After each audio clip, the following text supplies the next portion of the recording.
Le babouin chacma est une espèce de babouin sud-africain des savanes. C'est une très grande espèce de babouin. Les babouins ressemblent beaucoup aux chiens. C'est assez étrange, n'est-ce pas? Ils ont une longue gueule et des canines très longues qui leur permettent de manger de la viande, car ils sont omnivores, comme nous. Ils ont des petits yeux qui ne pouvons pas très bien les distinguer.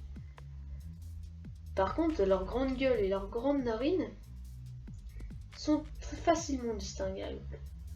Les mâles sont beaucoup plus grands et poilus que les femelles. Les petits babouins ont la même morphologie qu'un humain, c'est-à-dire qu'ils n'ont pas de grande gueule allongée comme les babouins, mais une gueule assez rétractée et des yeux plus grands. La morsure du babouin est très douloureuse, voire mortelle pour l'homme. Oui, mortelle. Les babouins chacma vivent en groupe, comme beaucoup de primates.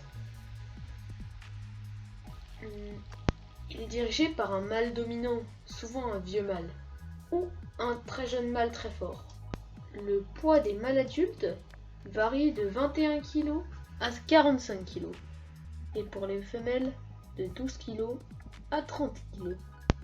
Le babouin aboie comme un chien. Un babouin avait été nommé caporal dans l'armée sud-africaine. Il servait à repérer les ennemis dans la nuit. Il a sauvé beaucoup de vies.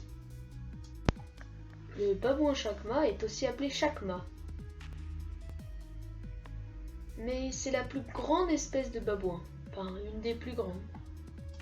Une autre histoire est celle de Jack, un babouin chacma qui était l'assistant d'un cheminot.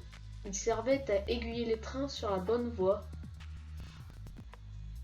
Une fois, un train a failli dérailler, mais Jack n'a pas paniqué et a sauvé tous les passagers de ce train en bien aiguillant le train. Il n'a jamais fait une seule erreur. Les babouins chacma sont très peu menacés, mais il n'y en a pas des tonnes, si vous voyez ce que je veux dire. Les babouins ne sont pas très agressifs, en particulier les femelles. Les mâles, eux, peuvent mordre ou attaquer s'ils sentent que leur famille ou eux-mêmes sont menacés.